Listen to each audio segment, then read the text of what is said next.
ఒకరోజు ఒక భిక్షగాడు ఒక అందమైన రెస్టారెంట్లోకి అడుగు పెట్టేశాడు. బట్టలన్నీ కూడా పూర్తిగా మాసిపోయింది, గడ్డం మాసిపోయింది, ఎంతో కొంత వాసన వస్తుంది. ఖరీదైనటువంటి రెస్టారెంట్ లో అడుగు పెట్టేసరికి మేనేజర్ చూశాడు, కొంచెం కోపంగా కొరకొర చూశాడు. రేయ్, నువ్వెందుకు వస్తున్నావురా లోపలికి అన్నట్టుగా. ఈ లోపల అక్కడ సర్వ్ చేసేటటువంటి ఒక అమ్మాయి వచ్చి అతన్ని ఒక తాతయ్యగా భావించి, తాతయ్య రా రా రా కూర్చో అని చెప్పి చక్కగా తీసుకెళ్లి కూర్చోబెట్టి, ఏం కావాలో చెప్పండి, కాస్త భోజనం పెడతావా తల్లి అంటే, అలాగే అని చెప్పి గబగబ వెళ్ళి భోజనం తీసుకొచ్చి ఆయన ముందు పెట్టింది. అవురు మంటూ తినేస్తా ఉన్నాడు. మేనేజర్ పిలిచాడు ఈ సర్వ్ చేసిన అమ్మాయి. ఇదిగో చూడు, అతను చూస్తే భిక్షగాడిలా ఉన్నాడు, భోజనం చూసే విధానం చూస్తే అవురు మంటూ తినేస్తున్నాడు, బిల్లు కడతాడని నమ్మకం నాకు లేదు.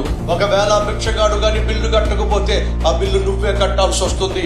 ఆ ప్లేట్ అంతా, ఆ ఏరియా అంతా నువ్వే క్లీన్ చేయాల్సి వస్తుంది. ఆ కంప్ అంతా కూడా నువ్వే క్లీన్ చేయాల్సి వస్తుంది. అర్థమవుతుందా నీకు?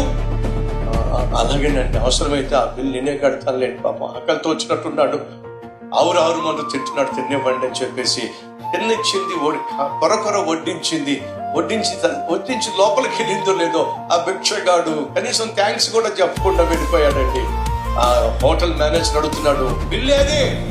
నేనే కడతానండి. అతను పాపం ఆకలితో వచ్చుంటాడు, తినేసి వెళ్ళిపోయాడు. ఆ బిల్లు నేనే కట్ట చెప్పాగా ముందే నీకు, వాడు బిల్లు కట్టలేదు భిక్షగాడు అని చెప్పేసి తీసుకొచ్చి కూర్చోబెట్టి అన్నం పెట్టావు, నువ్వు కట్టు మరి బిల్లు. కడతాలేండి అని గబగబ వెళ్ళి ఆ ప్లేట్లు క్లీన్ చేయాలి కదా, ఆ ప్లేట్ తెరిచేసరికి, ఆ ప్లేట్ తీసేసరికి అక్కడ ఒక స్లిప్ ఉంది. ఏంటో తెలుసా?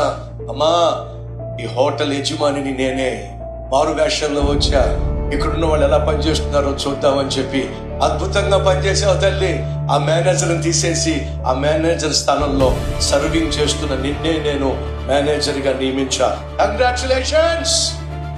దేవుడు వస్తాడు, మనం పడుతున్న కష్టాన్ని చూస్తాడు, మనం పడుతున్న ప్రయాసను చూస్తాడు, మనం చేసే పనిని, ఉద్యోగాన్ని పరీక్షిస్తాడు. ఆ పనిలో నాణ్యత, నమ్మకత్వము, నైపుణ్యత మనం కనపరిచినప్పుడు మనల్ని ప్రశ్నించే, విసిగించే, వేధించే వారిని దించే నిన్ను ఆ స్థానంలో పెట్టడానికి నా దేవుడు ఏదో ఒక రోజు నీ జీవితంలో తారసపడతాడు, దిగొస్తాడు.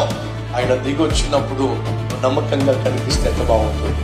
కాబట్టి ప్రతిరోజు నీతిగా జీవించు, నమ్మకంగా జీవించు, నీకు ఇచ్చిన పనిని నైపుణ్యతతో చేయి.